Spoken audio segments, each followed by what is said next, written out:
Hare Krishna. The seven purposes of ISKCON, Vaishnava Prabhupada.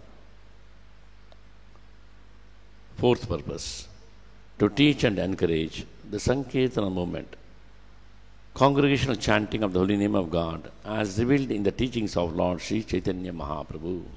అంతర్జాతీయ కృష్ణ చైతన్య సంఘపు సప్త ఆశయాలు 4వ ఆశయం సంకీర్తన ఉద్యమాన్ని గురించి బోధించడం, దాన్ని ప్రోత్సహించడం. శ్రీ చైతన్య మహాప్రభు బోధనలో ప్రకటించినట్లు సంకీర్తన ఉద్యమాన్ని, పవిత్ర భగవన్ నామాన్ని అనగా సామూహిక హరినామ సంకీర్తన కీర్తించడాన్ని ప్రోత్సహించడం. A quote from Srila Prabhupada lecture, August 30th, 1968. August 30, 1968 ప్రభుపాదుల యొక్క ఉపన్యాసం నుంచి ప్రభుపాదుల యొక్క వ్యాఖ్యానం. On Srimati Radharani, he talks about. ప్రభుపాదుల వారు శ్రీమతి రాధారాణి గురించి ఉపన్యాసం చేస్తున్నారు. Don't try to understand Radha and Krishna very quickly. అయితే శ్రీ రాధాకృష్ణుల గురించి, శ్రీమతి రాధారాణి మరియు కృష్ణుల గురించి అర్థం చేసుకునేదానికి అంత తొందరగా ప్రయత్నించవద్దు. It is a very, very big subject. If you want to understand Radha and Krishna very quickly, then there will be so many prakrita sahajiyas. అయితే అది చాలా పెద్ద అంశం. రాధాకృష్ణులను అర్థం చేసుకునేది పెద్ద అంశము. కాబట్టి దీన్ని తొందరగా అర్థం చేసుకునేందుకు ప్రయత్నించవద్దు. ఎందుకంటే ఆ క్రమంలో చాలామంది ప్రాకృత సహజీయాలు ఉన్నారు. Prakrita sahajya means they act like pure devotees and they act according to their own speculations, not as per the scriptures, totally fallen, totally mistaken, the Shastras. అయితే ప్రాకృత సహజీయాలంటే ఎవరంటే వారు పూర్తిగా వారు మానసిక కల్పనలతోని, వారి మనోభావాలకు అనుగుణంగా వాళ్ళు ప్రవర్తిస్తారు.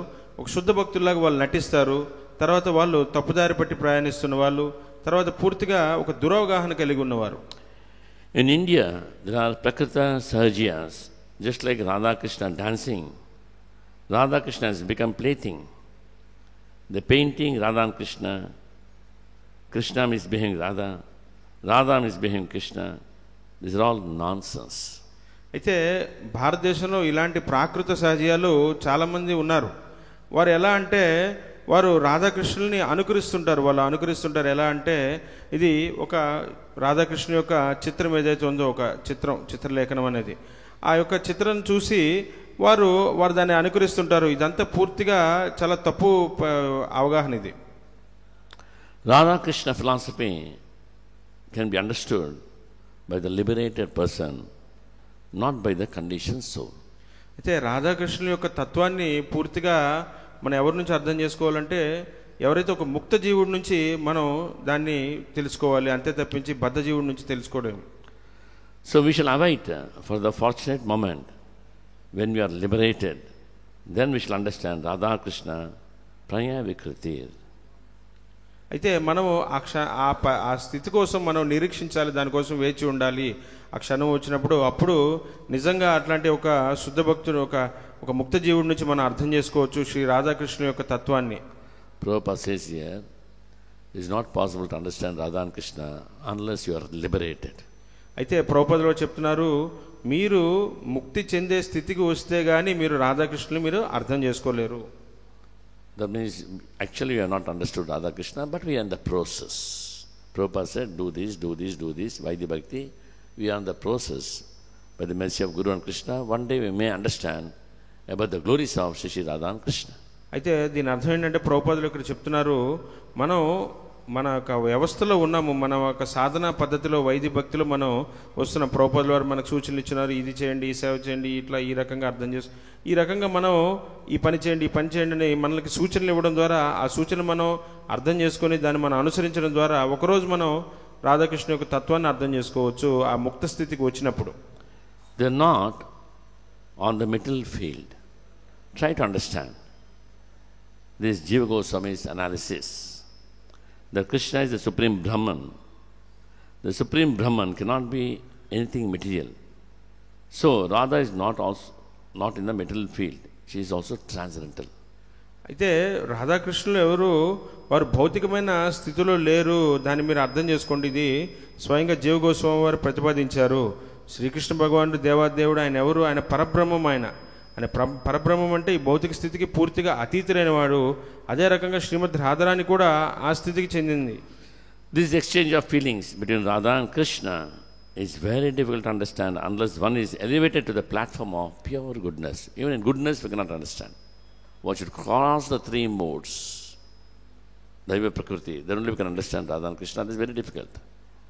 అయితే ఈ రాధాకృష్ణుల యొక్క ఇద్దరి మధ్య ఉన్న ఈ యొక్క భావోద్వేగాల్ని మనం అర్థం చేసుకోవాలంటే అది మనకి ఇప్పుడున్న పరిస్థితి అయితే లేదు. అది పూర్తిగా శుద్ధ సత్వానికి వెళ్ళాలి. అంటే సత్వగుణంలో కూడా మనం అర్థం చేసుకోలేము. అది సత్వగుణాన్ని దాటి ఆ శుద్ధ సత్వానికి మనం ఎప్పుడైతే చేరుకుంటాం అప్పుడు మనకి అవగతం అయ్యే అవకాశం ఉంది. One has to actually transcend material goodness in order to understand. This is because the exchanges of feelings between Radha and Krishna is not a subject matter of this material world. అయితే మనకి ఇప్పుడున్న భౌతికమైన సత్వగుణం ఏదైతే ఉందో ఆ స్థితిలో మనం అర్థం చేసుకోలేము. శ్రీమతి రాధా మరియు శ్రీకృష్ణుని యొక్క వారి యొక్క ఏదైతే ఉందో వారి యొక్క మనోభావాల్ని వారి యొక్క ఏవైతే ఉన్నాయో దాన్ని మనం అర్థం చేసుకోలేము మనకు ఉండే పరిస్థితుల్లో. ఎందుకంటే ఇది భౌతికమైన స్థితి కాదు, పూర్తిగా ఆధ్యాత్మికము. దీన్ని అది ఒక అతీతమైనది. ఇది Even the greatest mental speculator cannot understand this directly or indirectly. Material activities are manifested either for the gross body or the subtle mind. But this exchange of feelings between Radha and Krishna is beyond such a manifestation and beyond intellectual mental speculation. It can only be understood by purified senses, freed from all the designations of this material world. అయితే ఈ యొక్క భౌతికమైన శరీరానికి తర్వాత భౌతికమైన ఈ యొక్క అంటే సూక్ష్మమైన ఈ మనసుకి ఇది సంబంధించిన ఇది కాదు. ఇది పూర్తిగా ఆధ్యాత్మికమైనది. ఎందుకంటే రాధాకృష్ణుని యొక్క భావ వినిమయం ఏదైతే ఉందో అది మన పూర్తిగా ఈ భౌతికమైన స్థితికి సంబంధించింది కాదు. భౌతికమైన మన యొక్క అర్హత తర్వాత భౌతికమైన యోగ్యతలకి సంబంధించింది కాదు. దీనికి పూర్తిగా అతీతమైనది ఇది. So just to understand them, Radha and Krishna, we should be serious by following the instructions of Srila Prabhupada. అయితే రాధాకృష్ణ యొక్క తత్వాన్ని ఎలా అర్థం చేసుకోవాలంటే ప్రభుపాదుల వారు ఇచ్చిన సూచనల్ని మనం అనుసరించడం ద్వారా. We don't follow Srila Prabhupada, we'll follow our mind. We may give wonderful logics, explanation, everything, but what is the use? Everything within the three modes. Follow Srila Prabhupada means Prabhupada is a Maha Bhagavata above three modes. By following Srila Prabhupada slowly, we get the lakshanas, qualities of Prabhupada little by following him. అయితే మనం ప్రభుపాదుల వారు ఆయన శుద్ధ భక్తుడు కాబట్టి ప్రభుపాదుల వారిని మనం సూచనలు మనం చక్కగా అనుసరించాలి. ప్రభుపాదుల వారి సూచనలు మనం అనుసరించకపోతే మన మనస్సుని మనం అనుసరిస్తాము. మన మనస్సు పూర్తిగా మన ఎట్లా అంటే భౌతికమైన తర్కాలతోని భౌతికమైన వాదనలతోని మనం గడుపుతూ ఉంటాము. అది పూర్తిగా త్రిగుణాలకు సంబంధించింది, త్రిగుణాలకు అతీతమైనది కాదు మన భౌతికమైన పరిస్థితి. అందువల్ల ప్రభుపాదుల వారిని మనం మెల్లమెల్లగా మనం అర్థం చేసుకుని ఆయన సూచనలు పాటించడం ద్వారా ఆయన శుద్ధ భక్తుడు కాబట్టి ఆయనలోంచి కొన్ని లక్షణాలు కొద్దిపాటి లక్షణాలు మనం పొందగలం. Then we can understand the glories of Srimati Radharani. Otherwise, it's very difficult to understand Srimati Radharani. To understand Radharani, we should understand Krishna first of all. If you don't understand Krishna properly, how we can understand Radharani? అయితే మనం ఎప్పుడైతే ప్రభుపాదులను చక్కగా మనం సూచనలు అనుసరిస్తూ పాటిస్తూ ఉంటామో అప్పుడు కొంచెంపాటిగా మనం శ్రీమతి రాధారాణి యొక్క ఆమె యొక్క ఏదైతే ఉందో ఆమె యొక్క లక్షణాలని తర్వాత ఆమె గురించి మనం అర్థం చేసుకోవచ్చు. ఎందుకంటే మొట్టమొదటిగా శ్రీమతి రాధారాణి మనం అర్థం చేసుకోవాలంటే శ్రీకృష్ణ భగవాన్ని అర్థం చేసుకోవాలి. అది లేకుండా మనం శ్రీమతి రాధారాణి అర్థం చేసుకోవడం అనేది అది అంత సులభం కాదు. In the small temple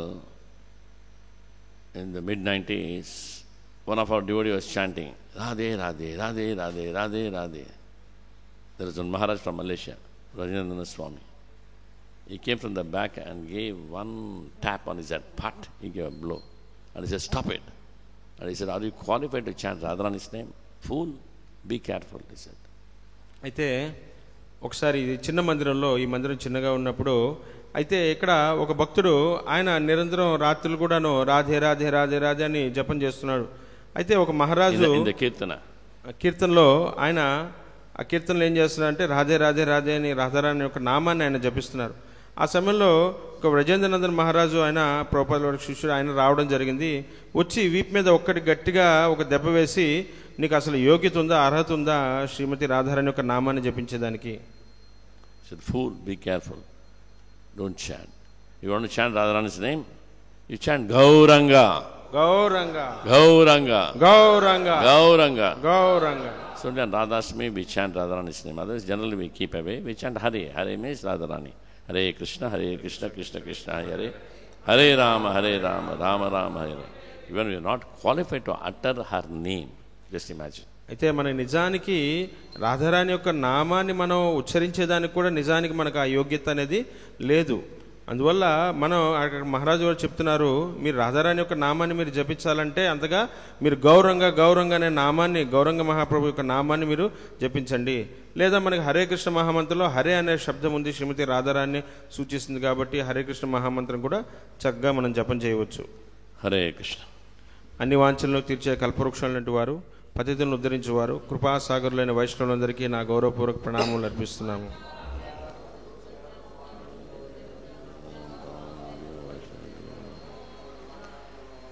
अनंत कोटि वैष्णव वृंद की जय. नमाज शहीदास ठाकुर की जय. शिला प्रभुपाद की जय. गुरुदेव की जय. निधाय गौर प्रेमानंदे. हरि हरि बोल.